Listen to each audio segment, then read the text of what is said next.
Hello guys, हमारे YouTube channel पर आपका स्वागत है। अगर आपको वीडियोस पसंद आ रही हैं तो प्लीज़ लाइक करें, कमेंट करें और शेयर करें। अगर आपने चैनल को अभी तक सब्सक्राइब नहीं किया है तो प्लीज़ चैनल को सब्सक्राइब करें। अक्षर और अहान दोनों इंगेजमेंट पार्टी से जा चुके थे और उनके जाने के बाद प्याली और जन्नत वहां पर अकेली हो गई थी। जन्नत अपने आंसू साफ करते हुए अंदर की तरफ आ ही रही थी कि उसकी नज़र प्याली पर गई। प्याली को देखकर वो फीका सा मुस्कुराई और उसके पास आई तो उसकी नज़र प्याली के आंसुओं पर गई। जन्नत उसकी तरफ देखते हुए बोली, आपको क्या हुआ? आप क्यों रो रही हैं? प्याली मुस्कुराई और बोली, कुछ नहीं, वो शायद आँख में कुछ चला गया। जन्नत ने उसका हाथ पकड़ा और बोली, मुझसे झूठ मत बोलिए भाभी। प्याली मुस्कुराते हुए बोली, पता नहीं क्या हो रहा है जन्नत, अक्सर बदल रहे हैं। आज तक वो कभी मुझे यूं अकेले छोड़कर नहीं गए, लेकिन आज वो मुझे एंगेजमेंट पार्टी में अकेले छोड़कर चले गए। उनका व्यवहार बदल रहा है। उनकी आंखों में मुझे बेरुखी दिखाई दे रही है। शायद कुछ है जो वो मुझसे छुपा रहे हैं, लेकिन क्या, ये मुझे नहीं पता। जन्नत मुस्कुराते हुए बोली, तो फिर आप इंतज़ार किस बात का कर रही हैं? पता लगाइए आखिर कौन सी बात है जो अक्सर भाई को इतना परेशान कर रही है। आपको पता है, अक्सर भाई ना सिर्फ दिखते ही हार्ड हैं, अंदर से उनका दिल बहुत ज़्यादा सॉफ्ट है। वो होता है ना नारियल, जो बाहर से बहुत ज़्यादा सख्त और अंदर से उतना ही मुलायम। बस कुछ इस तरह ही है अक्सर भाई। सब उनसे डरते हैं, लेकिन मुझे उनसे डर नहीं लगता, क्योंकि मैं जानती हूँ वो कभी भी किसी को हर्ट नहीं कर सकते, खासकर उनको जिन्हें वो प्यार करते हैं। और आपसे तो उन्हें मोहब्बत है ना, तो फिर आपको हर्ट कैसे कर सकते हैं वो?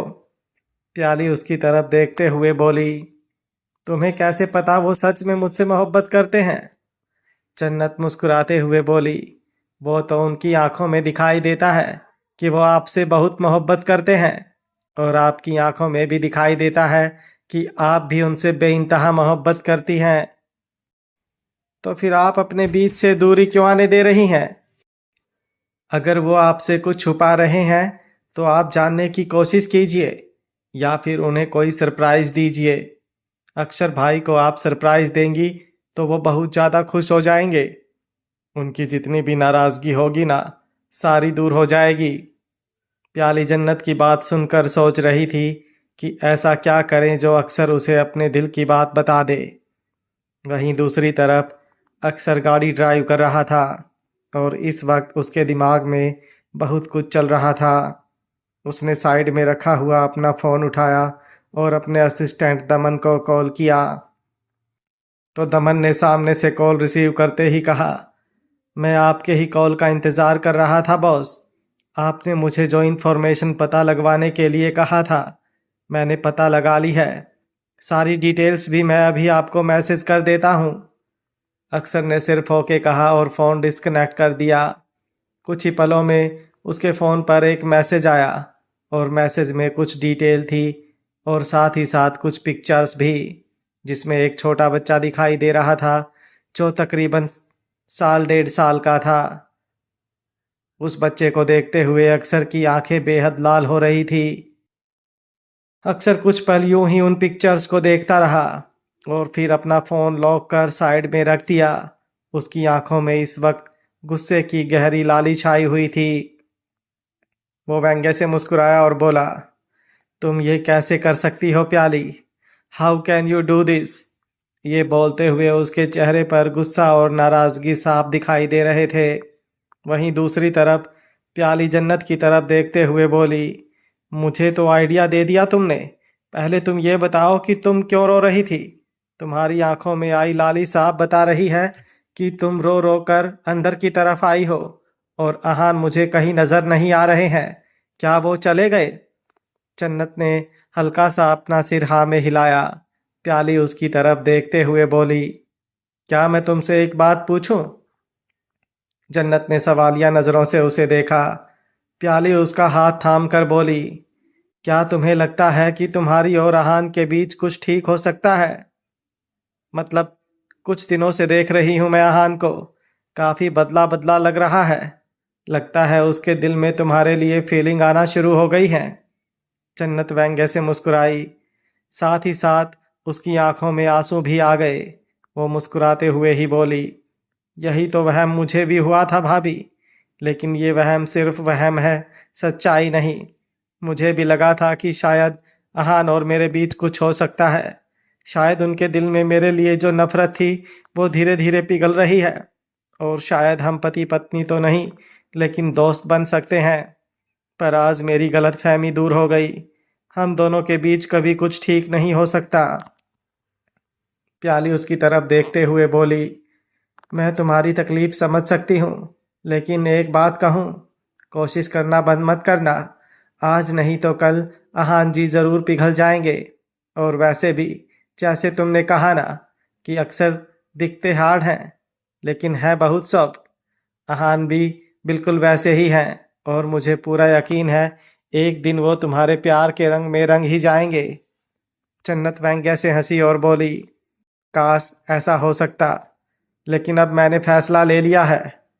प्याली हैरानी से बोली, कैसा फैसला? जन्नत ने उसे कुछ कहा तो प्याली के चेहरे के होश उड़ गए। वो हैरानी से बोली, ये तुम क्या बोल रही हो जन्नत? जन्नत की आंखों में नमी तैर गई और वो रोते हुए बोली, इसके अलावा मेरे पास और कोई ऑप्शन नहीं है भाभी, और अब मैं अपना फैसला नहीं बदलूंगी। मैं अब कुछ बर्दाश्त कर सकती हूँ, लेकिन अहान की नफरत नहीं। और उनके साथ रहकर अगर मुझे उनकी नफरत बर्दाश्त करनी है तो मैं उनके साथ रहूंगी ही नहीं। खैर ये सब छोड़िए, हम अंदर चलते हैं। स्नोफ्लेक और बेबी डॉल हमें ढूंढ रही होंगी। उसने कहा तो प्याली ने अपना सिर हाँ में हिलाया, लेकिन उसे जन्नत की बहुत फिक्र हो रही थी। कुछ देर बाद इंगेजमेंट पार्टी खत्म हुई और सब लोग राठौर मैंसन से जा चुके थे। अमानत रेयान के साथ अंदर की तरफ जा रही थी। तभी अमानत रेयान की तरफ देखते हुए बोली, मेरा अभी अंदर जाने का मन नहीं है रेयान, क्या हम लॉन्ग ड्राइव पर चलें? रेयान ने हैरानी से उसकी तरफ देखा। अमानत क्यूट सा फेस बनाते हुए बोली, प्लीज़ प्लीज़ रेयान, मुझे लॉन्ग ड्राइव पर जाने का मन हो रहा है, प्लीज़ मुझे लेकर चलो ना। रेयान मुस्कुराया और बोला, अच्छा ठीक है चलते हैं। उसकी बात सुनकर अमानत के चेहरे पर मुस्कुराहट तैर गई और रेयान गाड़ी की तरफ बढ़ गया। तभी अचानक से अमानत ने उसका हाथ पकड़ लिया तो रेयान का दिल एकदम से कांप गया। उसे अचानक से ऐसा लगा जैसे उसे कोई कांटा चुभ रहा हो। उसके दिल पर एक अजीब सा भार उसे महसूस होने लगा। उसका मन कर रहा था कि वो अमानत का हाथ छोड़ दे, लेकिन गहरी सांस लेकर उसने अमानत की उंगलियों से अपनी उंगलियां उलझा ली तो अमानत के चेहरे की मुस्कुराहट और भी ज़्यादा लंबी हो गई।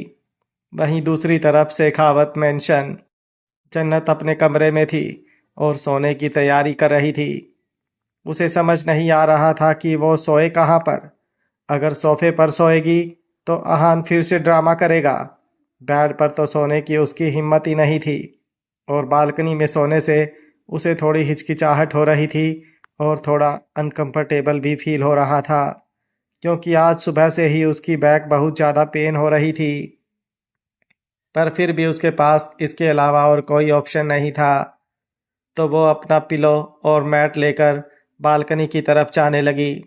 तभी कमरे का दरवाज़ा खुला और अहान अंदर आया। अहान को अंदर आते देख जन्नत के कदम एकदम से रुक गए। वो अहान की तरफ देखने लगी तो अहान के कदम लड़खड़ा रहे थे।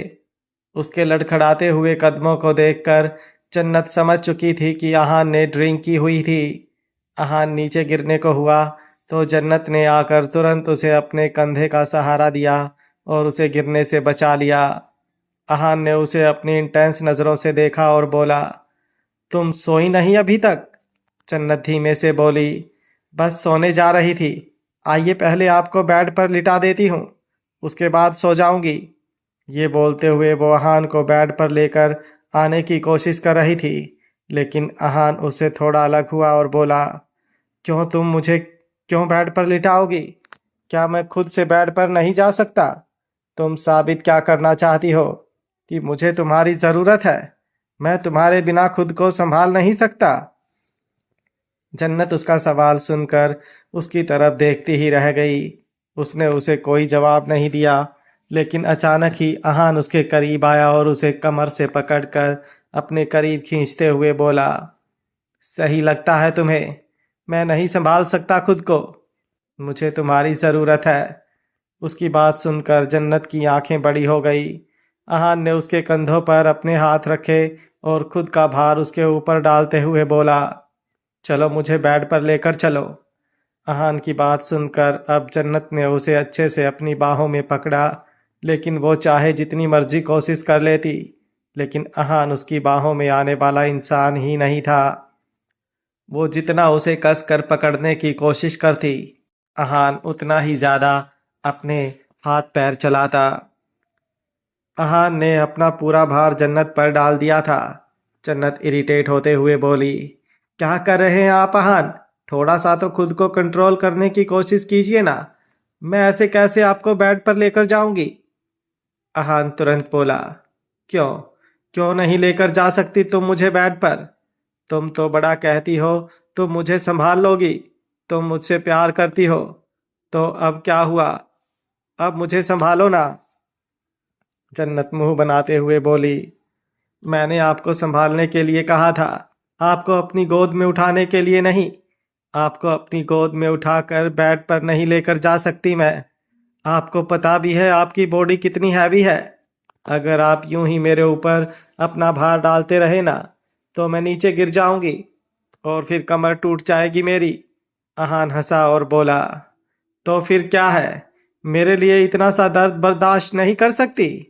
जन्नत तुरंत बोली, कर सकती हूँ अहान, आपके लिए हर दर्द बर्दाश्त कर सकती हूँ। ये बोलते हुए वो बहुत ही ज़्यादा इंटेंस नज़रों से अहान की तरफ देख रही थी। अहान मुस्कुराया और बोला, अच्छा ठीक है, मुझे अपनी गोद में उठाकर मत लेकर जाओ, लेकिन मेरा हाथ पकड़कर तो मुझे तुम बेड तक लेकर जा सकती हो ना। ये बोलते हुए उसने अपना हाथ जन्नत की तरफ बढ़ाया तो जन्नत ने उसका हाथ हल्के से थाम लिया, लेकिन अहान ने उसकी उंगलियों से अपनी उंगलियां उलझाई और उसका हाथ कसकर पकड़ लिया। तो जन्नत का दिल जोरों से धक धक करने लगा, लेकिन अगले ही पल उसे अहान की दिन में कही हुई बातें याद आने लगी तो उसका मूड खराब होने लगा। पर फिलहाल वो किसी तरह अहान के साथ बेड पर आई तो उसने अहान को अच्छे से बेड पर बिठाया, उसकी कमर के पीछे पिल्लो सेट किया और फिर उसके जूते उतारने लगी। तो जन्नत ने जैसे ही उसके पैर पर अपना हाथ लगाया, अहान ने उसका हाथ पकड़कर उसे अपनी तरफ खींचा और बोला, मैं तुम्हारे लिए कुछ लाया हूँ। जन्नत हैरानी से बोली, आप मेरे लिए कुछ लाए हैं? क्या क्या लाए हैं? ये बोलते हुए उसकी धड़कन बिल्कुल रुकने को हो रही थी। अहान मुस्कुराते हुए बोला, पहले अपनी आंखें बंद करो, फिर बताऊंगा। जन्नत इरिटेट होते हुए बोली, प्लीज़ अहान बताइए ना क्या लाए हैं आप? अहान किसी बच्चे की तरह जिद करते हुए बोला, नहीं मैं ऐसे नहीं बताऊंगा, पहले अपनी आंखें बंद करो, फिर वो चीज़ मैं तुम्हें दूंगा। जन्नत के पास अब अपनी आंखें बंद करने के अलावा और कोई ऑप्शन ही नहीं था, क्योंकि वो भी जानना चाहती थी कि अहान उसके लिए लाया क्या है, क्योंकि शायद पहली बार शायद अहान उसके लिए कुछ लाया था और शायद ये आखिरी बार भी होने वाला था। उसने तुरंत अपनी आंखें बंद की तो अहान ने अपनी पॉकेट में अपना हाथ डाला और एक चॉकलेट उसकी आंखों के सामने कर दी। वो जन्नत की तरफ देखते हुए बोला, अब अपनी आंखें खोलो। जन्नत ने जैसे ही अपनी आंखें खोली और अपने सामने चॉकलेट को देखा, उसकी आंखें बड़ी हो गई। उसने पहले कुछ पल उस चॉकलेट को हैरानी से देखा और फिर अहान को भी अपनी बड़ी बड़ी आंखों से देखती रही। अहान अपनी आंखों को टिमटिमाकर अपनी आईब्रो ऊपर की तरफ उठाते हुए बोला, कैसा लगा? जन्नत हैरानी से बोली, ये आप मेरे लिए लाए हैं अहान? आप जानते हैं ना मैं कौन हूँ?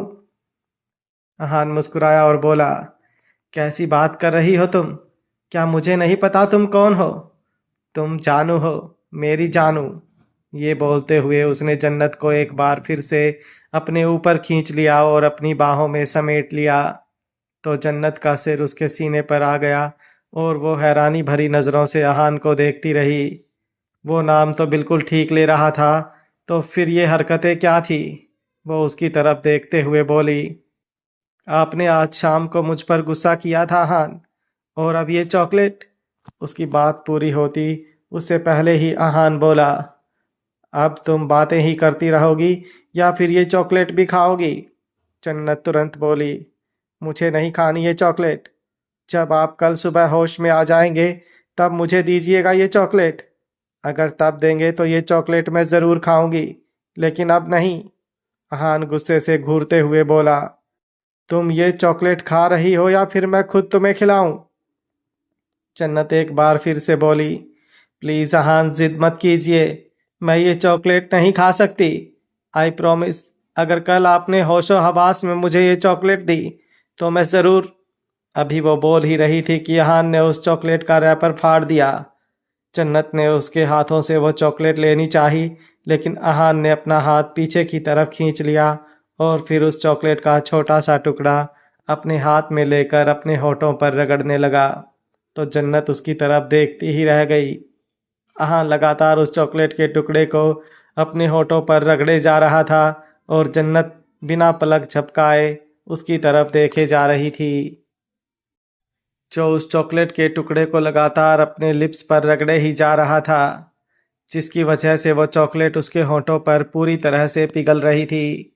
उसके होठों से वो चॉकलेट अब नीचे की तरफ आने लगी थी और चॉकलेट की वजह से अहान के होठ तो दिखाई दे ही नहीं रहे थे, सिर्फ और सिर्फ चॉकलेट दिखाई दे रही थी। जन्नत ये देखकर हैरान थी कि अहान इस तरीके से चॉकलेट क्यों खा रहा है जैसे वो चॉकलेट खाती है। अहान को कैसे पता चला कि जन्नत इस तरह से चॉकलेट खाती है, या फिर अहान खुद भी ऐसे ही चॉकलेट खाता है? पर वो एक चॉकलेट को इस तरह से क्यों खाता होगा? क्या इसी डर से कि चॉकलेट खत्म ना हो जाए? अभी वो ये सब चीज़ें सोच ही रही थी कि अहान धीरे से बोला, तुम भी चॉकलेट खाओ ना। जन्नत उसकी तरफ देखते हुए बोली, अच्छा ठीक है, मैं खा लूँगी, लेकिन मुझे चॉकलेट तो दीजिए। ये बोलते हुए उसने अपना हाथ आगे बढ़ाया। उसे लगा अहान उसे भी चॉकलेट का टुकड़ा देगा, लेकिन अहान ने तुरंत अपना सिर ना में हिलाया और बोला, तुम्हें चॉकलेट क्यों चाहिए? चॉकलेट तो तुम्हारे सामने है ना, इसे खाओ।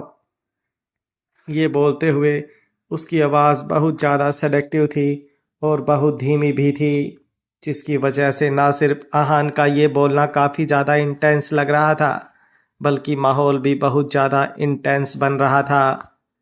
जन्नत सवालिया नज़रों से देखते हुए बोली, कहाँ है चॉकलेट? आपने सिर्फ एक टुकड़ा तोड़ा था और वो तो आपने खुद सारा खा लिया। अब मैं क्या खाऊं? मुझे दूसरा चॉकलेट तोड़ कर दीजिए ना। अहान ने चॉकलेट को तकिए के नीचे दबाया और फिर जन्नत की कमर पर अपना हाथ रखकर उसे और भी ज़्यादा खुद पर दबाते हुए अपनी उंगली अपने होठों के नीचे की तरफ रख रब करने लगा।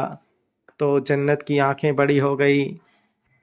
उसे समझ नहीं आ रहा था कि अहान का जो इशारा वो समझ रही है वो सच है या फिर अहान एक बार फिर से उसे परेशान कर रहा है।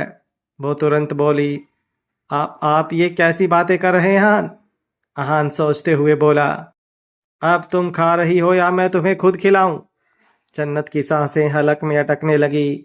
अहान के होठों के करीब जाना भी मतलब सांप के ऊपर पैर रखना, और कब सांप उसे ही डस जाए उसे खुद पता नहीं चलेगा। जन्नत कुछ कहती उससे पहले ही अहान फ्रस्ट्रेटेड होते हुए बोला, तुमसे कुछ नहीं होगा, मुझे ही करना पड़ेगा। ये बोलकर उसने जन्नत के चेहरे को अपने हाथों में थाम लिया और उसके होठों पर अपने होठ रख दिए। तो जन्नत एकदम से सिहर उठी। वो हैरान रह गई और उसने अपने होठों को कसकर भींच लिया। वो नहीं चाहती थी कि उसके और अहान के बीच अब कुछ हो, कुछ ऐसा जो बाद में उसे ही तकलीफ दे। लेकिन अहान लगातार उसके होठों पर अपने होठ रगड़े जा रहा था, जिसकी वजह से जन्नत के होठ फड़फड़ाने लगे थे और वो चॉकलेट पूरी उसके होठों पर लगने लगी थी। जन्नत ने अहान के सीने पर अपना हाथ रखा और उससे अलग होने की कोशिश की, तो अहान ने उसके बालों को कसकर मुट्ठी में जकड़ लिया और हल्का सा खींच लिया तो जन्नत दर्द से सिसक उठी। चेहरा ऊपर की तरफ उठने की वजह से उसके होंठ खुद ब खुद खुल गए और एक बार जो उसके होंठ खुले, अहान ने उन्हें बंद होने ही नहीं दिया और उसे पैशनेटली किस करने लगा। जन्नत के हाथ अब उसके सीने पर बुरी तरह से कस गए और उसके लंबे नाखून अहान के सीने पर अंदर की तरफ धंसने लगे, लेकिन अहान को तो जैसे कोई दर्द हो ही नहीं रहा था। वो लगातार उसके होठों पर किस करता रहा तो जन्नत भी खुद को रोक नहीं पाई। भला कैसे ही रोकती वो खुद को, उस समुंदर से प्यार लेने के लिए जिसकी एक बूंद के लिए भी वो बेतहाशा तड़प रही थी। वो भी अहान को बेहद पैशनेटली किस करते हुए गहरी गहरी सांसें लेने लगी और अब अहान ने उसके चेहरे से अपने हाथों को हटाया और उसकी पीठ पर अपने हाथ रखकर उसे लगातार अपने सीने से लगाए रखा। कुछ ही पलों में उसने जन्नत को बेड पर लिटाया और खुद उसके ऊपर झुक गया तो जन्नत हैरानी भरी नज़रों से उसे देखने लगी। अहान उसे देखते हुए बेहद मदहोश भरी आवाज़ में बोला, अब मुझे और चॉकलेट खानी है। जन्नत धीमे से बोली, अहान ये सब आप क्या? उसकी बात पूरी होती उससे पहले ही अहान ने उसके होठों पर अपनी उंगली रख दी और अपने हाथों से फिर तकिए के नीचे रखी हुई चॉकलेट एक बार फिर से उठाई और उसमें से एक टुकड़ा लेकर जन्नत की गर्दन पर रगड़ने लगा। जन्नत एकदम से कांप उठी। वो बस अहान की तरफ देखते ही रह गई और अहान ने वो पूरी चॉकलेट उसकी गर्दन पर लगा दी। वो चॉकलेट जन्नत की गर्म सांसों की वजह से और भी ज़्यादा तेज़ी से पिघल रही थी और जैसे ही वो चॉकलेट पूरी तरह से जन्नत के गर्दन पर पिघल गई तो अहान ने अपनी उंगलियों की तरफ देखा जिस पर चॉकलेट रगड़ने की वजह से चॉकलेट लग गई थी, तो उसने अपनी उंगलियों को जन्नत के गालों पर लगा दिया जिसकी वजह से उसकी उंगलियों पर लगी हुई चॉकलेट अब जन्नत के गालों पर लग गई और अहान ने बारी बारी से उसके गालों पर लगी हुई चॉकलेट खाई और फिर उसकी गर्दन पर झुक गया। जन्नत की हालत बहुत बुरी होने लगी। प्यार के ये एहसास एक तो उसके लिए बहुत नए थे और ऊपर से ये पता होना कि पता नहीं अगली बार ऐसा कुछ होगा भी या नहीं। खुद के इमोशंस पर कंट्रोल रखना उसके लिए बहुत मुश्किल था। उसका हाथ खुद ब खुद अहान के सिर पर चला गया और उसने अपनी उंगलियां अहान के बालों में उलझा ली। अहान अपनी टंग को बाहर निकालकर उसकी गर्दन को पूरी तरह से लिक कर रहा था जिसकी वजह से जन्नत की हालत और भी ज़्यादा बुरी होती जा रही थी। वो बिना पानी की मछली की तरह तड़पने लगी थी। अहान ने उसके कपड़ों पर अपना हाथ रखा और जन्नत की तरफ देखकर शरारती मुस्कुराहट के साथ बोला, मुझे और भी चॉकलेट खानी है। जन्नत एकटक उसके चेहरे की तरफ देखने लगी। अभी तक उसे समझ नहीं आया था कि अहान बोल क्या रहा है। वो अहान की तरफ देखते हुए बोली, खा लीजिए। ये बोलते हुए उसकी आवाज़ लड़खड़ा रही थी और जब अगले ही पल अहान ने उसकी शर्ट को कसकर पकड़ा और खींच दिया तो जन्नत की आंखें बड़ी हो गई। उसने तुरंत अपने हाथ अपने सीने पर रख दिए। उसे नहीं पता था कि अहान इस तरह से चॉकलेट खाने की बात कर रहा था। अहान उसकी तरफ देखते हुए बोला, अगर मुझे चॉकलेट खानी है तो तुम्हें अपने हाथ हटाने होंगे जानू। जन्नत उसकी तरफ देखते हुए बोली, प्लीज़ प्लीज़ मत कीजिए, आप होश में नहीं हैं। प्लीज़ प्लीज़ ऐसा कुछ मत कीजिएगा। जन्नत उससे अपने हाथों को छुड़ाने की कोशिश करने लगी और अब अहान ने उसकी दोनों कलाइयों को अपने एक हाथ से पकड़ लिया। कहाँ जन्नत और कहाँ अहान। जन्नत बिल्कुल नाजुक सी और अहान एकदम बॉडी बिल्डर टाइप। दोनों का कोई मुकाबला ही नहीं था। अहान ने अब अपने एक हाथ से उस चॉकलेट का एक और टुकड़ा तोड़ा और उसके कपड़ों के थोड़ा सा ऊपर की तरफ लगाने लगा तो जन्नत की सांसें गहरी होने लगी और सीने में सांसों का तूफान आने लगा। अहान जन्नत के सीने की तरफ देखते हुए बोला, ओह गॉड, मैं तुम्हारे ये कपड़े निकालना तो भूल ही गया। मुझे ये कपड़े भी निकालने पड़ेंगे। जन्नत तुरंत बोली, प्लीज़ प्लीज़ ऐसा मत कीजिएगा अहान, मैं आपके आगे रिक्वेस्ट कर रही हूँ, ये गलत है। आप मुझसे प्यार नहीं करते। आप प्लीज़ ये सब मत कीजिए, ये बाद में आपको भी अच्छा नहीं लगेगा। अभी वो बोल ही रही थी कि अहान ने अपने दूसरे हाथ से एक बार फिर से उसके होठों पर उंगली रख दी। वो जन्नत की तरफ देखते हुए बोला, मेरी छोड़ो, तुम ये बताओ तुम्हें अच्छा लग रहा है या नहीं? तुम ये मुझे करने देना चाहती हो या नहीं? जन्नत उसकी तरफ देखती रह गई। उससे कोई जवाब दिया ही नहीं जा रहा था। अहान मुस्कुराया और बोला, बताओ मुझे, तुम मुझे ये करने देना चाहती हो या नहीं? जन्नत ने धीमे से अपनी पलकें झुका ली तो अहान के चेहरे पर मुस्कुराहट तैर गई। वो अपना हाथ जन्नत की पीठ पर लेकर गया और हुक को खोला तो जन्नत उसके अंदर सिमटने को हुई, लेकिन अहान इस वक्त उस पर पूरी तरह से हावी हो चुका था। उसके दोनों हाथ अहान के एक हाथ में थे और अब अहान का दूसरा हाथ जन्नत के कपड़ों को उसके जिस्म से अलग कर रहा था। जन्नत जब पूरी तरह से उसके सामने हुई तो अहान की नज़रों में और भी ज़्यादा मधोसी छाने लगी और वो भी खुद पर से कंट्रोल खोने लगा। जन्नत चाहकर भी ना अहान को रोक पाई और ना ही खुद को अहान के उन एहसासों को अपने अंदर समेटने से रोक नहीं पाई। अहान ना सिर्फ रोमांटिक था बल्कि बहुत ज़्यादा शरारती भी था। जिस तरह से वो अपने हाथों से जन्नत के सीने पर चॉकलेट लगाए जा रहा था, जन्नत को गुदगुदी भी हो रही थी और साथ ही साथ एक करंट सा भी महसूस हो रहा था। अहान की गोल गोल चलती हुई उंगलियां उसे अपने ही होठों को काटने पर मजबूर कर रही थी। जन्नत की कलाइयों पर अहान की उंगलियों के निशान गहरे होते जा रहे थे और साथ ही साथ उसकी कलाइयां दर्द भी होने लगी थी। जब अहान ने अपने होठों से जन्नत के सीने पर पूरी तरह से कहर बरसा दिया, सिर्फ उसके सीने को चॉकलेट से, बल्कि उस चॉकलेट को खा लेने के बाद अपने होठों से हुए लाल नीले निशानों से भर दिया, तब तक वो रुका नहीं। और जब अब उसने एक बार फिर से अपने हाथों में पकड़ी हुई सारी चॉकलेट खत्म कर दी तो वो अब दोबारा चॉकलेट का टुकड़ा लेने के लिए चॉकलेट ढूंढने लगा। लेकिन एकदम से उसका चेहरा उतर गया क्योंकि चॉकलेट खत्म हो चुकी थी। चॉकलेट खत्म होते देख उसका हाथ जन्नत की कलाइयों पर से ढीला पड़ गया तो जन्नत ने एक राहत की गहरी सांस ली। एसी में भी वो पूरी पसीने से भर चुकी थी। अहान उसकी तरफ देखते हुए बोला, ये क्या, चॉकलेट खत्म हो गई? अब मैं बाकी चॉकलेट कैसे खाऊंगा? मुझे तो अभी तुम्हारे पेट पर भी। बोलते बोलते उसकी नज़रें अब जन्नत के पेट पर गई तो जन्नत के चेहरे की हवाइयाँ उड़ गई। मतलब अहान के इरादे और भी ज़्यादा खतरनाक थे।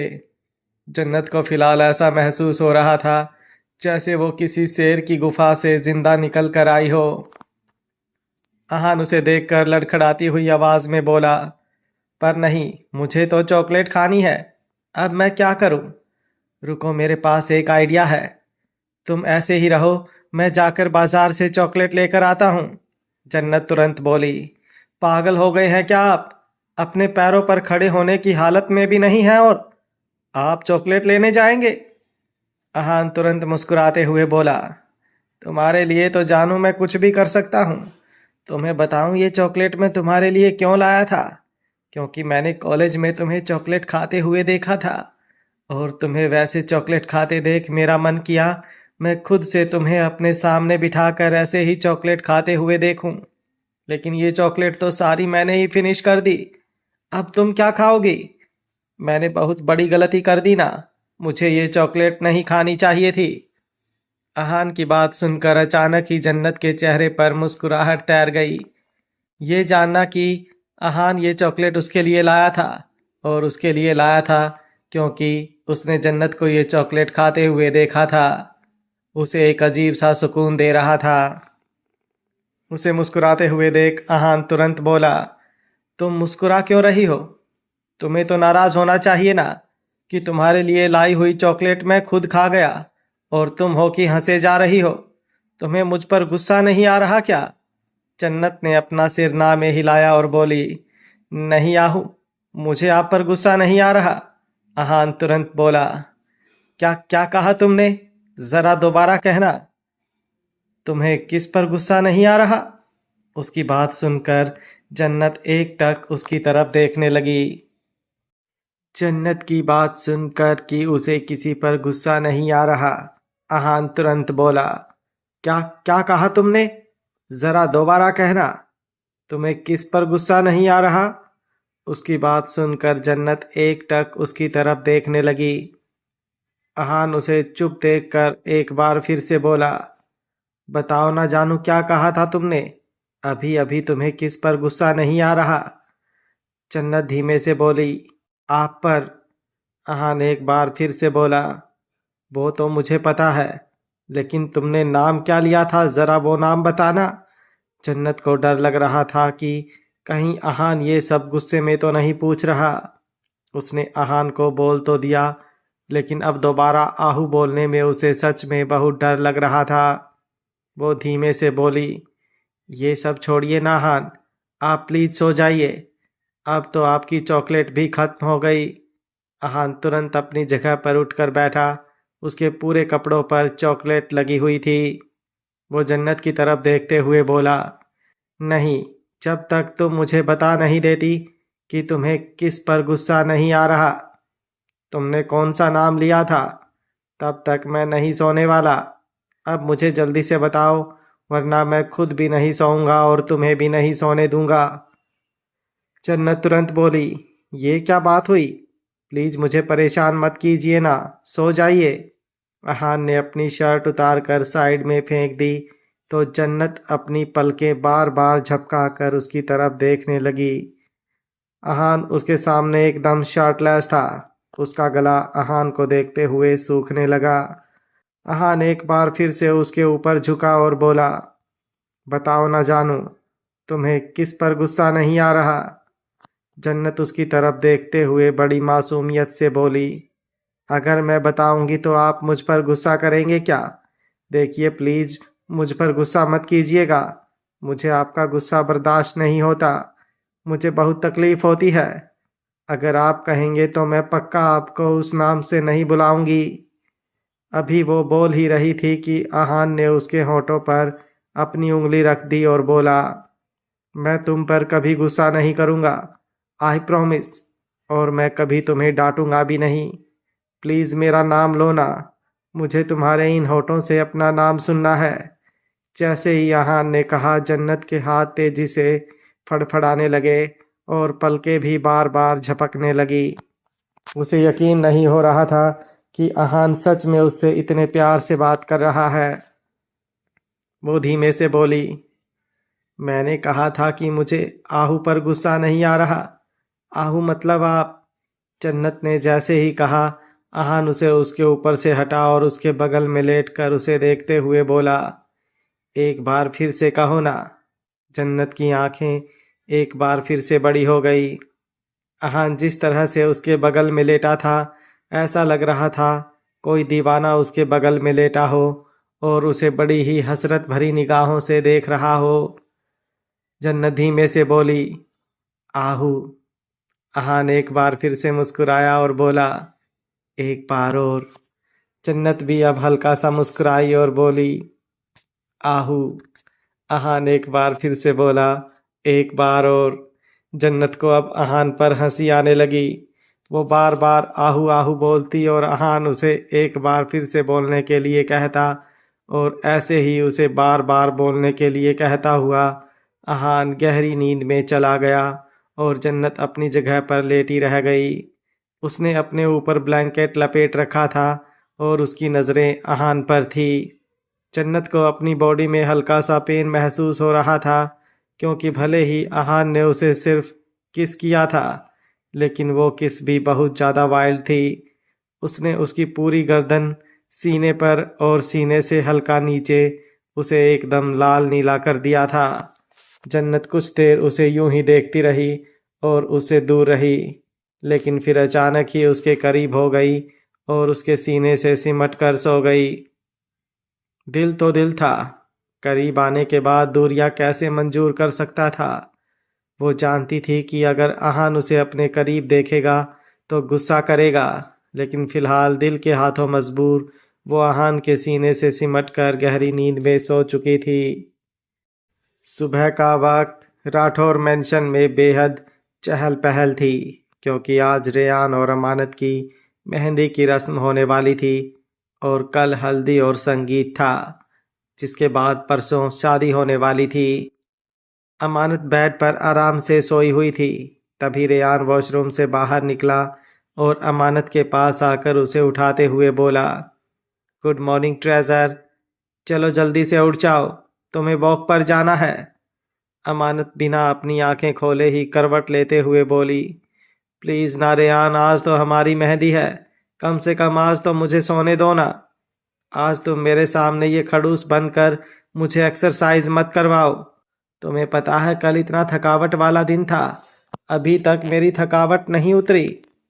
अभी वो बोल ही रही थी कि रेयान हल्का सा उसके ऊपर झुका और बोला, अगर तुम मेरे साथ वॉक पर चलोगी तो आई प्रॉमिस आज मैं तुम्हें तुम्हारा फेवरेट मोमोज खिलाऊंगा। मोमोज का नाम सुनकर ही अमानत की आंखें तुरंत खुल गई। वो रेयान की तरफ देखते हुए बोली, सच में? रेयान ने अपना सर हाँ में हिलाया और बोला, हाँ सच। अगर तुम मेरे साथ पूरा आधा घंटा वर्क करोगी तो मैं तुम्हें आज तुम्हारा फेवरेट मोमोज खिलाऊंगा। बाकी अब तुम्हारी मर्जी है, तुम्हें मेरे साथ वॉक पर चलना है या नहीं। अमानत तुरंत बेड से उठी और बोली, तुम कैसी बात कर रहे हो रेयान, मैं चलूंगी ना तुम्हारे साथ वॉक पर। क्यों नहीं चलूंगी? ये बोलते हुए वो तुरंत बेड से उठ चुकी थी, लेकिन वो वहां से वॉशरूम की तरफ जाती उससे पहले ही रेयान ने उसका हाथ पकड़ लिया। जैसे ही रेयान ने अमानत का हाथ पकड़ा, अमानत की धड़कन तेजी से बढ़ गई और उसने पलट कर रेयान की तरफ देखा। रेयान मुस्कुराते हुए बोला, ऐसे कैसे जा रही हो वॉशरूम में? तुम्हें पता है ना तुम्हें उठते ही सबसे पहले अपना जूस और ये ड्राई फ्रूट फिनिश करने होते हैं। ये बोलते हुए उसने साइड टेबल की तरफ देखा जहां पर ट्रे में जूस और ड्राई फ्रूट रखे थे। अमानत मुंह बनाते हुए बोली, प्लीज रेयान, मुझे नहीं खाना ये सब, बोर हो चुकी हूँ ये सब खा खा कर। तुम्हें पता है मेरे मुंह का टेस्ट भी इतना कड़वा हो गया ना कि मैं तुम्हें बता नहीं सकती। रेयान तुरंत बोला, तो मत बताओ, मुझे जानना भी नहीं है। चुपचाप यहाँ पर बैठो और पहले ये सब फिनिश करो, उसके बाद वॉशरूम में जाना। ये बोलते हुए उसने अमानत को कंधों से पकड़ लिया था और उसके सामने बैठकर ट्रे को अपने हाथों में उठा लिया।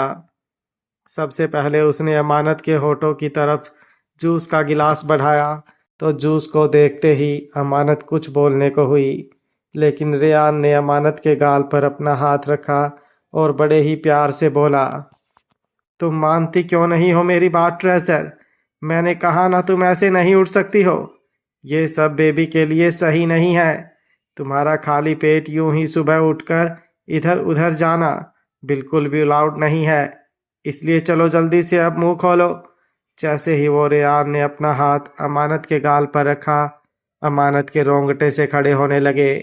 वो रेयान की तरफ देखते ही रह गई और कब उसके होंठ अपने आप खुल गए और वो उस जूस को पीने लगी उसे पता ही नहीं चला। रेयान मुस्कुराते हुए बोला था, वेरी गुड ट्रेजर, ये हुई ना मेरी ट्रेजर वाली बात। ये बोलते हुए अब उसने ड्राई फ्रूट्स वाला कटोरा उठाया और अपने हाथों से अमानत को वो ड्राई फ्रूट्स खिलाने लगा। जब उसकी उंगलियां अमानत के होठों को छूती तो अमानत की धड़कन बढ़ जाती।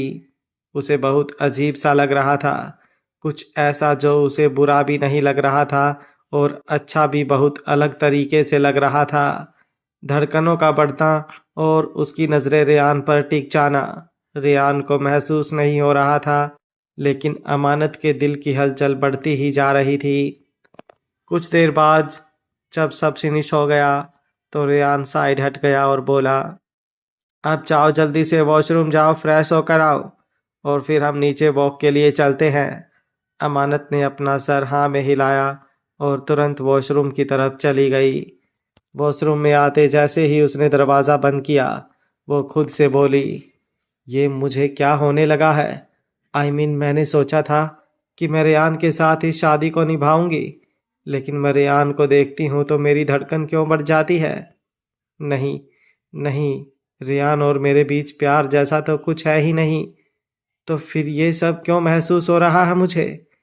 अभी वो बोल ही रही थी कि अचानक उसे अपने पेट में बहुत जोरों से दर्द महसूस हुआ। उसने तुरंत अपने पेट पर अपना हाथ रखा और चीख उठी। उसके चीखने की आवाज़ सुनकर रेयान तुरंत वॉशरूम की तरफ भागा। उसने दरवाज़ा नॉक किया तो दरवाज़ा अंदर से बंद था। रेयान परेशान होते हुए बोला, क्या क्या हुआ ट्रेजर? प्लीज़ जल्दी से दरवाज़ा खोलो। अमानत दरवाजे से पीछे की तरफ थी और दरवाज़ा खोला तो रेयान तुरंत अंदर आया। रेयान ने उसे पेट पर हाथ रखे हुए देखा तो उसने भी अपना हाथ अमानत के हाथ पर रखा और अपना दूसरा हाथ अमानत के कंधे पर रखकर बड़े ही परेशानी भरी आवाज़ में बोला, क्या क्या हुआ ट्रेजर? तुम ठीक तो हो ना? तुम्हें दर्द हो रहा है क्या? कहाँ दर्द हो रहा है? पेट पेट में दर्द हो रहा है ना? तो तुम खड़ी क्यों हो? तुम बाहर चलो। ये बोलते हुए उसने अपना हाथ अमानत के पेट से हटाया और उसे अपनी गोद में उठाकर तुरंत बेड पर ले आया। अमानत एकटक उसे देखे जा रही थी। रेयान उसे देखते हुए बोला, अब मुझे बताओ कहाँ दर्द हो रहा है? मैं डॉक्टर को बुलाता हूँ। तो तुम रुको, डॉक्टर ही चेकअप करेंगे। ये बोलकर उसने तुरंत अपनी पॉकेट से अपना फ़ोन निकाल कर जैसे ही वो डॉक्टर को फ़ोन करने को हुआ, अमानत ने हल्का सा ऊपर की तरफ उठकर उसके हाथ को अपने हाथ से रोका और बोली, मुझे दर्द नहीं हो रहा है रेयान, वो बस यूं ही थोड़ा सा दर्द हुआ था, अब मैं ठीक हूँ। रेयान ने तुरंत उसका हाथ अपने हाथ में कसकर थामा और बोला, नहीं ट्रेजर, तुम्हें पहले भी ऐसे बहुत बार दर्द हुआ है। ये दर्द ऐसे क्यों होता है? ज़रूर कोई ना कोई प्रॉब्लम होगी। हमें डॉक्टर से चेक कराना ही होगा। हम एक काम करते हैं, हम हॉस्पिटल चलते हैं। तुम कपड़े चेंज नहीं, तुम कपड़े चेंज भी मत करो, यही ठीक है। आओ मैं तुम्हें गाड़ी में ले चलता हूँ। ये बोलकर वो दोबारा अमानत को अपनी गोद में उठाने को हुआ तो अमानत तुरंत बोली, तुम क्या कर रहे हो रेयान? तुम इतना पैनिक क्यों हो रहे हो? मैंने कहा ना मुझे कुछ नहीं हुआ है। मैंने कहा ना मैं बिल्कुल ठीक हूँ। तुम इतना टेंशन क्यों ले रहे हो? ये दर्द बिल्कुल नॉर्मल है। प्रेगनेंसी में ऐसा दर्द होता रहता है। तुम प्लीज़ इतनी टेंशन मत लो। मैं सच में ठीक हूँ। उसकी बात सुनते हुए रेयान उसकी तरफ देख रहा था। अमानत हल्का सा मुस्कुराई और बोली, अब मुझे बेड पर लिटा दो, वरना तुम मुझे यूं ही अपनी गोद में उठाकर घूमते रहोगे तो मेरा तो पता नहीं, लेकिन तुम्हारी कमर में दर्द ज़रूर हो जाएगा। रेयान उसे घूरते हुए बोला, इतना भी कमज़ोर नहीं हूं मैं, तुम्हें पूरा दिन अपनी गोद में उठाकर घूम सकता हूँ। अमानत ने अपनी बाहें उसकी गर्दन पर लपेट दी और बोली, अच्छा, मुझे पूरा दिन तुम अपनी गोद में घुमाओगे? रेयान मुस्कुराते हुए बोला, इरादा तो नहीं है, लेकिन अगर तुम घूमना चाहती हो तो मुझे कोई प्रॉब्लम नहीं है। अमानत हंसी और बोली, नहीं जी, बिल्कुल भी नहीं। मुझे वॉशरूम जाना है, इसलिए जल्दी से मुझे अपनी गोद से नीचे उतारो और अब इतनी टेंशन लेना छोड़ो, क्योंकि ये पेन बिल्कुल नॉर्मल है। प्रेगनेंसी में ऐसे दर्द होते रहते हैं। मेरी हल्की सी चीख सुनकर तुम इतना ज़्यादा घबरा जाते हो। मुझे लगता है कि डॉक्टर की ज़रूरत मुझे नहीं, तुम्हें ज़्यादा है। ये बोलकर वो एक बार फिर से हंसने लगी और रेयान उसे हंसते हुए देखने लगा। वो उसे नीचे ज़मीन पर उतारते हुए बोला, जाओ अब जल्दी से वॉशरूम जाओ, उसके बाद हमें वॉक पर जाना है। ये सब जो दर्द तुम्हें हो रहा है ना, वो इसलिए हो रहा है क्योंकि तुम अपना बिल्कुल ख्याल नहीं रखती हो, लेकिन अब मैं तुम्हें कोई लापरवाही नहीं करने दूंगा।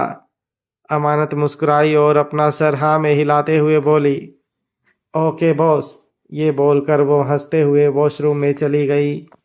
रेयान उसे जाते देख बोला, आई नो अमानत, शायद मैं एक बेस्ट पति ना बन पाऊँ, तुम्हें वो प्यार कभी ना दे पाऊँ जो तुम डिज़र्व करती हो, लेकिन आई प्रॉमिस हमारी दोस्ती में कभी कोई कमी नहीं आने दूंगा। वहीं दूसरी तरफ शेखावत मेंशन। सुबह का वक्त। प्याली कमरे में आई और आकर बेड पर सोते हुए अक्सर की तरफ देखने लगी। उसे जन्नत की बातें याद आने लगी तो वो हल्का सा मुस्कुराई। वो अक्सर के लिए उसकी बेड टी लेकर आई थी। उसने अपने हाथों में पकड़ी हुई ट्रे साइड टेबल पर रखी और बेड पर बैठकर अक्षर के बालों को सहलाने लगी।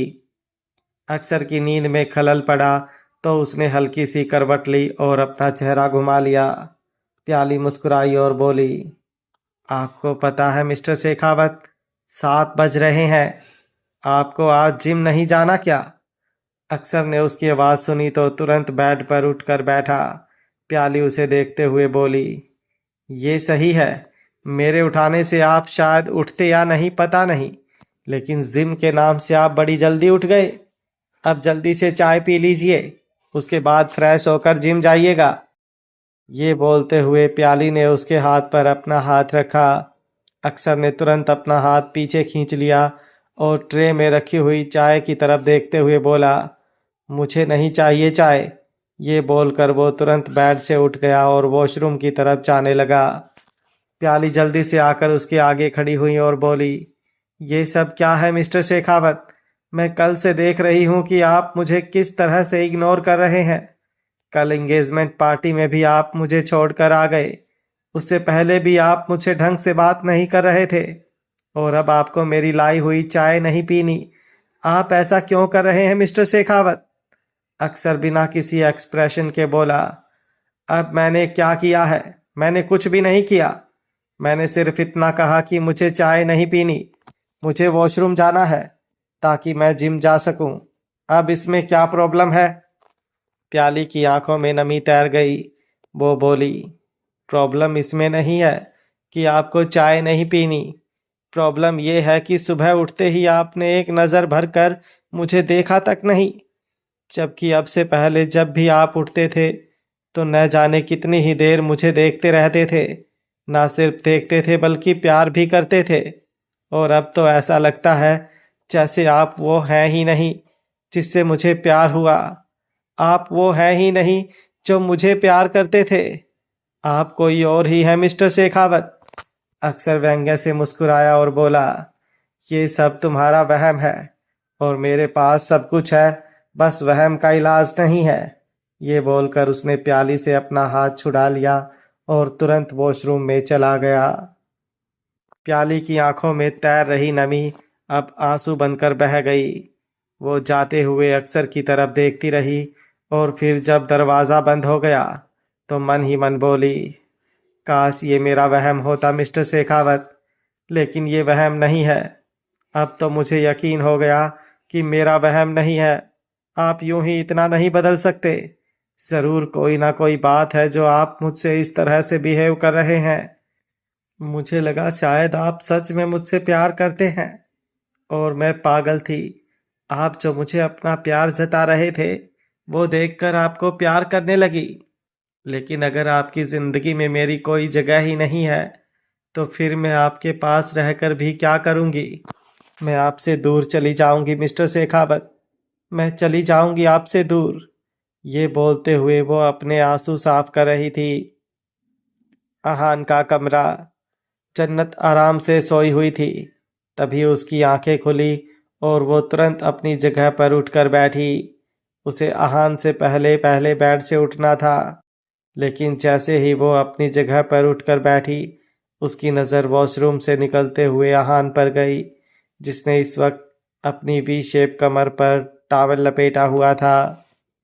आहान को देखते हुए जन्नत को अपना गला सूखता हुआ महसूस होने लगा। वो तुरंत अपना ब्लैंकेट समेटने लगी। उसे ये भी नहीं पता था उसने अपने कपड़े ढंग से पहने भी हुए हैं या नहीं, क्योंकि कल आहान ने उसके कपड़े फाड़ दिए थे। तभी आहान क्लोजेट की तरफ गया और वहाँ से एक नाइटी लेकर जन्नत के पास आया। उसके हाथों में नाइटी देखकर जन्नत की आंखें बड़ी हो गई। आहान ने वो नाइटी जन्नत को देते हुए कहा, पहन लो इसे, अगर ज़्यादा शर्म आ रही है तो। जन्नत हैरानी से बोली, क्या?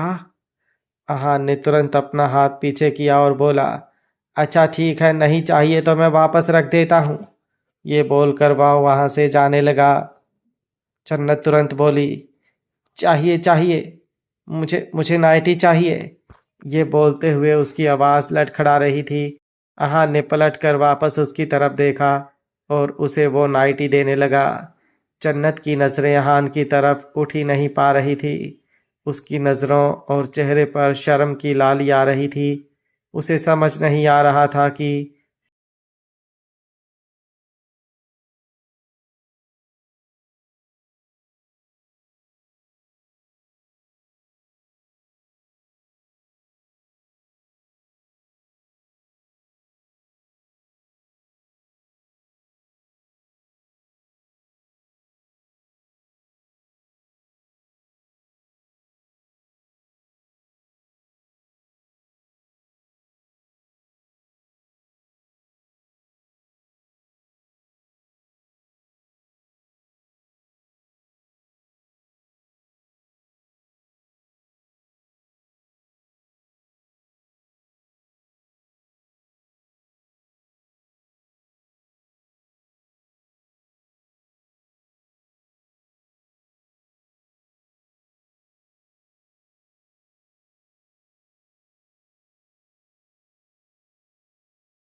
अहान का ऐसा रिएक्शन तो उसने इमेजिन भी नहीं किया था।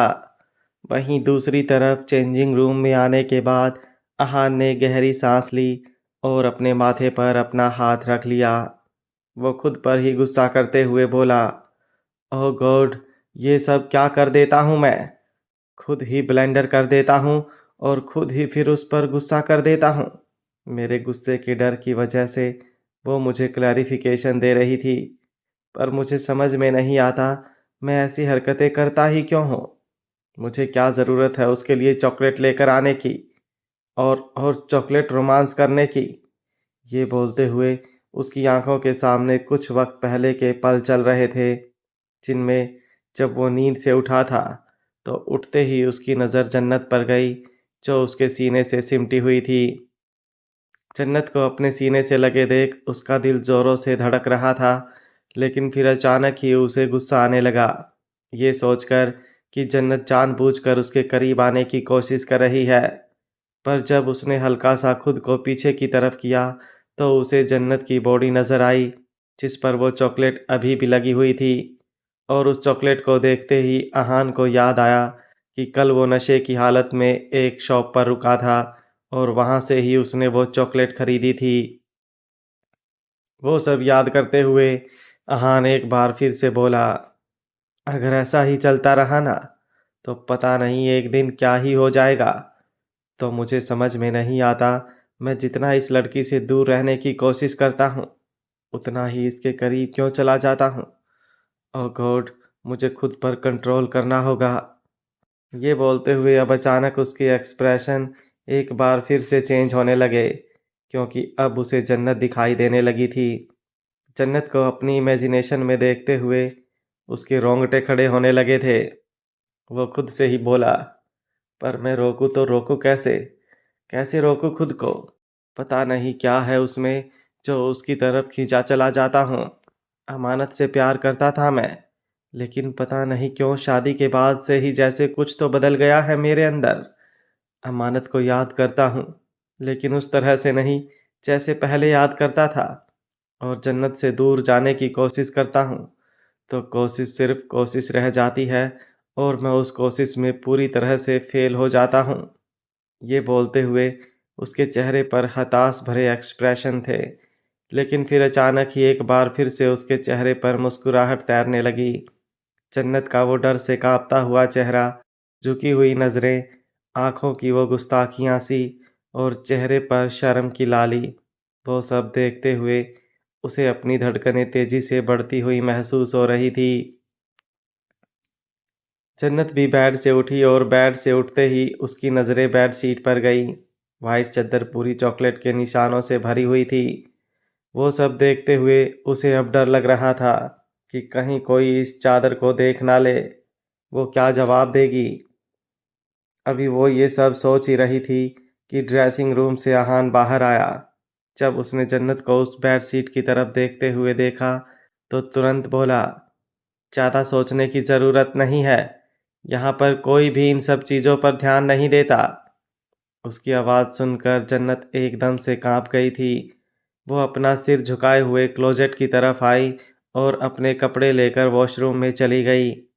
वॉशरूम में आते ही उसने दरवाज़ा बंद किया और खुद से ही बोली, अहान अहान ऐसे क्यों रिएक्ट कर रहे हैं, जैसे वो बिल्कुल नॉर्मल हो। क्या उन्हें कल रात का कुछ याद नहीं? पर अगर उन्हें कल रात का कुछ याद नहीं होता तो वो ये सब थोड़े ना बोलते। मतलब उन्हें याद है, पर फिर भी इस तरह का रिएक्शन। बिल्कुल भी गुस्सा नहीं और बिल्कुल भी इधर उधर की बातें नहीं। ऐसा कैसे हो सकता है। मैं जानती हूँ अहान को। वो ज़रूर मुझ पर गुस्सा करेंगे या फिर उनके दिमाग में कुछ चल रहा होगा।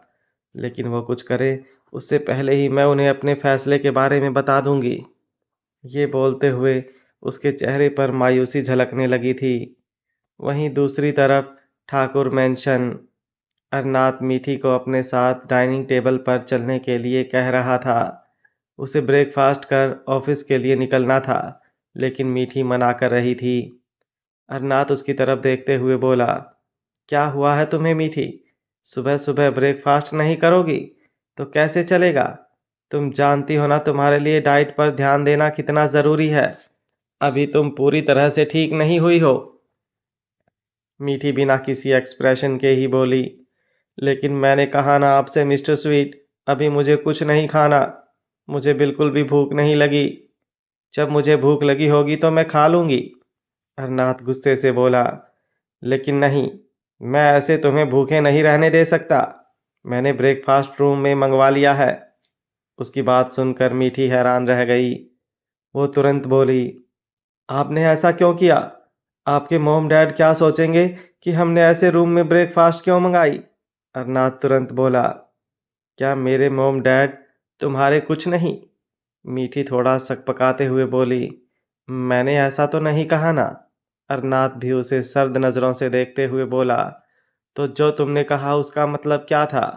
मीठी चिढ़ते हुए बोली, मैंने ऐसा कुछ भी नहीं कहा जिसमें आप मतलब ढूंढते फिरे मिस्टर स्वीट।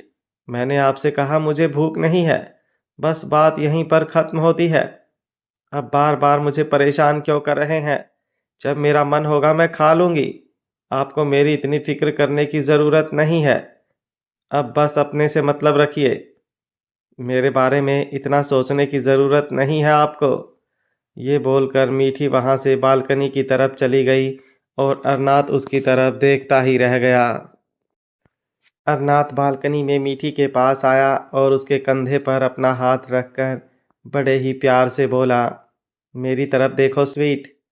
मीठी ने अगले ही पल उसकी तरफ पलट कर देखा, लेकिन प्यार से नहीं बल्कि बेहद गुस्से से, और चिल्लाते हुए बोली, यही प्रॉब्लम है। यही प्रॉब्लम है आप में मिस्टर स्वीट, कि अगर आपसे थोड़ा वक्त मांग लो, कुछ वक्त अकेले बिताने के लिए, आपसे कह दो, तो आप पीछे ही पड़ जाते हैं। एक सिंपल सी बात कही थी मैंने कि मुझे भूख नहीं लगी, लेकिन अब आपको पता नहीं क्या ही प्रॉब्लम है। क्यों आप मेरे पीछे ही पड़ गए हैं? मुझे जबरदस्ती खाना खिलाकर ही मानेंगे? अरे नहीं है मन तो नहीं है ना। इसमें इतना ज्यादा ड्रामा करने की क्या जरूरत है? फॉर गॉड सेक, मुझे ये टॉर्चर करना बंद कीजिए मिस्टर ठाकुर। उसके मुंह से अपने लिए मिस्टर ठाकुर सुनकर अरनाथ की आंखें बड़ी हो गई। उसने मीठी के कंधे से अपना हाथ हटाया और उसकी तरफ देखकर हल्का सा मुस्कुराकर बोला, ठीक है, दिया तुम्हें वक्त। ये बोलकर वो तुरंत वहां से अंदर रूम में आ गया। रूम में आते ही उसकी पलकें फड़फड़ाने लगी थी, लेकिन बड़ी ही आसानी से उसने अपने इमोशंस को कंट्रोल किया और अपना फ़ोन लेकर रूम से बाहर निकल गया। वो नीचे हॉल में आया और दरवाजे की तरफ जाने लगा तो मन्नत ने उसे रोका और बोली, इतना जल्दी तुम दोनों ने ब्रेकफास्ट कर भी लिया? अभी तो सर्वेंट तुम दोनों के लिए ब्रेकफास्ट लेकर गई थी। अरनाथ बिना किसी एक्सप्रेशन के बोला, हाँ, खाने का मन नहीं था हम दोनों का, इसलिए आप प्लीज वो ब्रेकफास्ट वापस मंगवा लीजिएगा। दोपहर में मीठी के लिए लंच भेज दीजिएगा। मन्नत तुरंत बोली, लेकिन ऐसे कैसे बिना ब्रेकफास्ट तुम ऑफिस कैसे जा सकते हो? और भूख क्यों नहीं है? तुम दोनों को भूख नहीं है? ऐसे कैसे हो सकता है? मन्नत के सवाल पूरे होते उससे पहले ही अरनाथ दरवाजे की तरफ बढ़ चुका था। मन्नत उसे देखती ही रह गई और अरनाथ वहां से चला गया। अरनाथ कभी उसके किसी सवाल का जवाब ना दे, ऐसा तो कभी हो ही नहीं सकता था। और उन दोनों का इस तरह से ब्रेकफास्ट ना करना भी मन्नत को कुछ सही नहीं लग रहा था। वो समझ चुकी थी कि जरूर उन दोनों के बीच कोई ना कोई प्रॉब्लम चल रही है। वहीं दूसरी तरफ मीठी ने अरनाथ पर गुस्सा कर तो दिया, लेकिन अब उसे बुरा लग रहा था। वो जाकर बेड पर बैठी और अरनाथ के बारे में सोचने लगी। अरनाथ ने शुरू से लेकर अब तक उसे कितना प्यार दिया था, ये सब सोचते हुए उसकी आंखों से आंसू बहने लगे। वो रोते हुए बोली, मैं क्यों कर रही हूँ ऐसा? क्यों मैं मिस्टर स्वीट को हर्ट कर रही हूँ? कल भी मैंने उन्हें हर्ट किया और आज भी हर्ट कर दिया। क्यों मैं उस जतिन की बातों को भुला नहीं पा रही हूँ? क्यों उसकी बातें मुझे इतना ज़्यादा इफेक्ट कर रही हैं कि उसके आगे मैं मिस्टर स्वीट के प्यार को ही भूल रही हूँ? ये गलत है। मुझे ऐसे नहीं करना चाहिए। मैं मिस्टर स्वीट के साथ सच में बहुत बहुत गलत कर रही हूँ। ये बोलते हुए उसकी आंखों से आंसू और भी ज्यादा तेज हो गए थे। रोते रोते ही वो बेड पर औंधे मुंह होकर लेट गई और उसकी आंखों से लगातार आंसू बहते रहे। कब वो यूं ही रोते रोते दोबारा सो गई उसे पता ही नहीं चला। वहीं दूसरी तरफ अमानत और रेयान दोनों इस वक्त ब्रेकफास्ट टेबल पर थे और अमानत बार बार रेयान की तरफ देख रही थी, जबकि रेयान का पूरा ध्यान अपने ब्रेकफास्ट पर ही था। तभी आरती जी उन दोनों की तरफ देखते हुए बोली, आज तुम दोनों की मेहंदी की रस्म है, तो मैं सोच रही थी तुम आज ऑफिस ना जाओ रेयान। जैसे ही उन्होंने कहा, रेयान ने तुरंत नजर उठाकर उनकी तरफ देखा और बोला, मेहंदी रात की है दादी, और अभी मेरी कुछ इम्पोर्टेंट मीटिंग्स हैं जो मुझे अटेंड करनी है, इसलिए ऑफिस तो मुझे जाना ही पड़ेगा। उसके ऑफिस जाने की बात सुनकर अमानत का चेहरा मायूस हो गया और उसका वो मायूस चेहरा आरती जी से छुप नहीं पाया। वो तुरंत बोली, अच्छा ठीक है, तुम चले जाओ ऑफिस, लेकिन जल्दी आ जाना। रेयान बिना किसी एक्सप्रेशन के बोला, कोशिश करूंगा और हो सकता है 5 बजे तक आ जाऊं। रेयान की बात सुनकर अमानत का चेहरा एक बार फिर से खिल गया। आरती जी उसके एक्सप्रेशन को बहुत गौर से नोटिस कर रही थी। अमानत का चेहरा ही बता रहा था कि कुछ हलचल तो उसके दिल में होने लगी है, और ये देखकर आरती जी को बेहद सुकून मिल रहा था। वहीं दूसरी तरफ शेखावत मेंशन में जन्नत कॉलेज के लिए निकल रही थी। आहान भी दरवाजे पर था, जो बाहर की तरफ ही जा रहा था। तभी अचानक से अति ने जन्नत को रोका। 1 मिनट जन्नत, रुको। अति ने रोका तो जन्नत को था, लेकिन आहान के कदम खुद रुक गए। अति जन्नत के पास आई और बोली, कल तुम रेयान और अमानत की एंगेजमेंट पार्टी में मन्नत और अर्जुन के साथ गई थी, लेकिन आज तुम हम लोगों के साथ जाओगी। मैं जानती हूँ शायद तुम्हारा मन ना हो, लेकिन अब रिश्ते दो तरफ से हैं और तुम इस घर की छोटी बहू हो, तो तुम्हारा वहां पर जाना जरूरी है।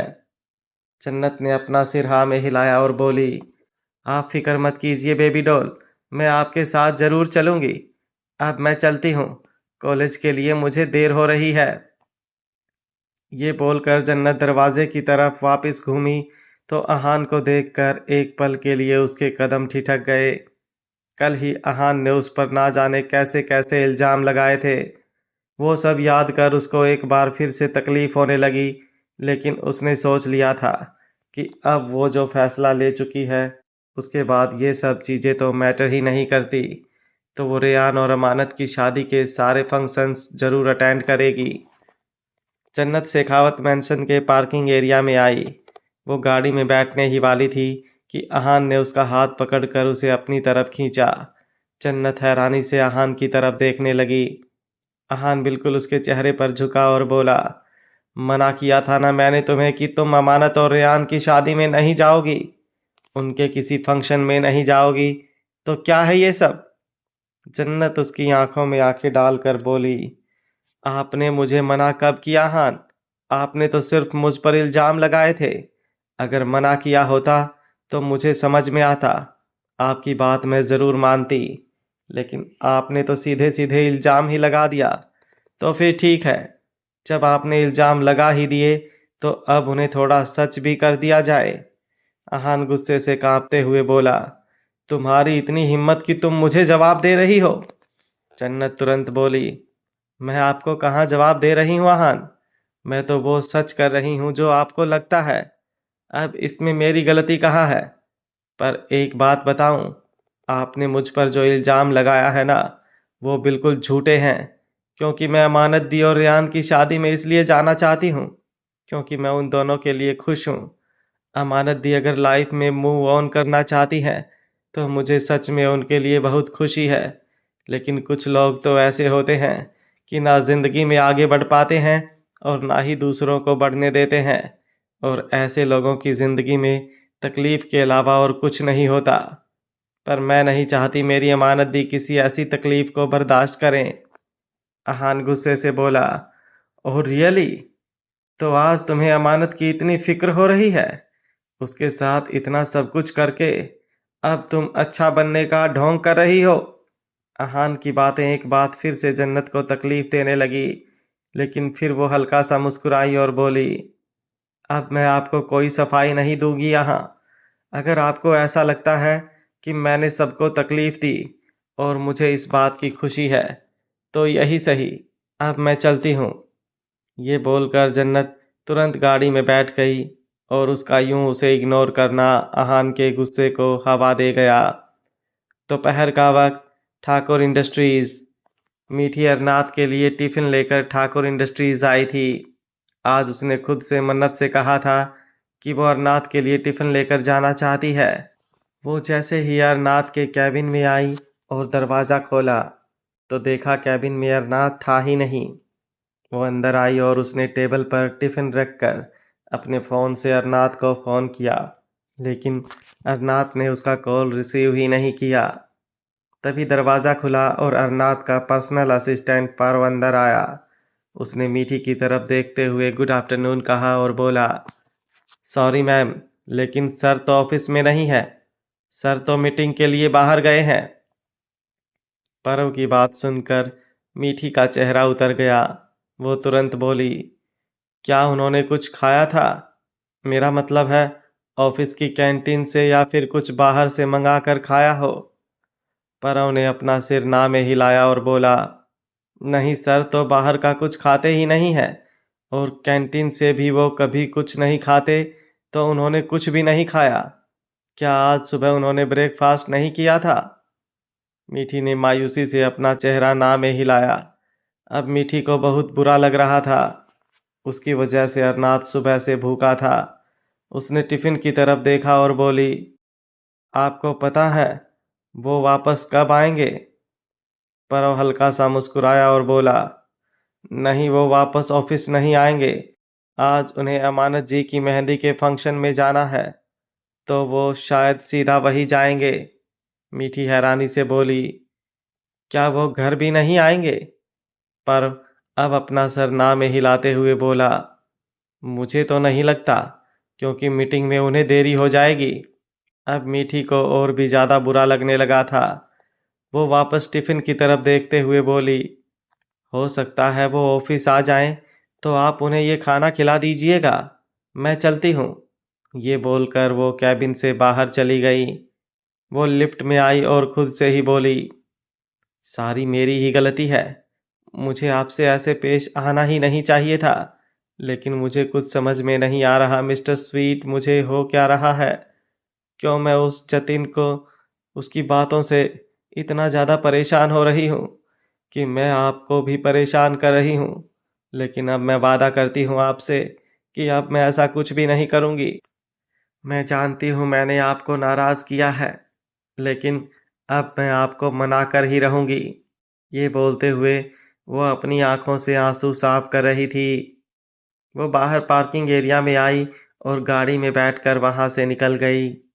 तभी कुछ ही दूरी में एक गाड़ी जो मीठी का इंतजार कर रही थी, तुरंत मीठी की गाड़ी के पीछे लग गई। अभी मीठी की गाड़ी कुछ ही दूरी पर आई थी कि मीठी अचानक से ड्राइवर को रोकते हुए बोली, प्लीज भैया गाड़ी रोकिए। ड्राइवर ने तुरंत पलटकर उसकी तरफ देखा और बोला, क्या हुआ मेम साहब, आपने गाड़ी क्यों रुकवाई? मीठी सामने की तरफ देखते हुए बोली, मुझे उस शॉप पर जाना है। ये बोलते हुए उसकी नज़र सामने गिफ्ट शॉप पर थी, जिसके बाहर ही फ्लावर शॉप भी थी। पर फिर कुछ सोचते हुए अचानक ही उसका चेहरा मायूस हो गया। उसने सोच तो लिया था कि वह नात के लिए एक रेड रोज लेगी, लेकिन उसके पास तो पैसे ही नहीं थे। वो ड्राइवर की तरफ देखते हुए बोली, क्या आप मुझे कुछ पैसे दे सकते हैं? मैं घर पर जाकर आपको माँ से लेकर दे दूंगी। ड्राइवर मुस्कुराया और बोला, क्यों नहीं, आपको फिक्र करने की ज़रूरत नहीं है। ये बोलते हुए उसने अपनी जेब से 1,000 रुपये निकाल कर मीठी को दिए। तो मीठी मुस्कुराते हुए उन 1,000 रुपये के लेकर उस गिफ्ट शॉप पर चली गई। तभी उसके पीछे जो गाड़ी थी उसमें से एक शख्स बाहर निकला और तुरंत उस गिफ्ट शॉप की तरफ बढ़ गया।